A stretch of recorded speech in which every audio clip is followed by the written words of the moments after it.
Hi friends, இன்றைக்கி எங்கள் வீட்டில் என்ன லன்ச்சுன்னு பார்க்கலாம். ஃபஸ்ட்டு ரைஸு, அப்புறம் பாவக்காய் பொரியல். அதில் தேங்காய் சீரகம் கொஞ்சம் தட்டி போடுவேன், வெங்காயம் நிறையா போடுவேன். அப்போ தான் பார்த்திங்கன்னா பாவக்காய் கசப்பு தெரியாது.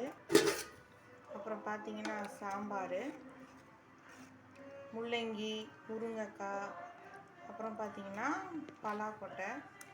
இந்த பலாப்பழம் நேற்று வாங்கிட்டு வந்தாங்க. அந்த ஒரு சீட்ஸை பார்த்திங்கன்னா நான் சாம்பாரில் போடுவேன். அது ரொம்ப டேஸ்ட்டாக இருக்கும். நீங்களும் ட்ரை பண்ணி பார்த்துட்டு கமெண்டில் எப்படி இருக்குன்னு சொல்லுங்கள்.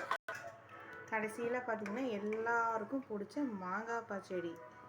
இது இருந்தால் தான் எங்கள் வீட்டு சின்ன பசங்களுக்கு சாம்பார் சாதமே உள்ளே இறங்கும். இதுதான் இன்றைக்கி எங்கள் வீட்டு லன்ச்சு. உங்கள் வீட்டில் இன்றைக்கி என்ன லன்ச்சுன்னு எனக்கு கமெண்டில் சொல்லுங்கள். மறக்காமல் சப்ஸ்கிரைப் பண்ணுங்கள், லைக் பண்ணுங்கள். தேங்க்யூ.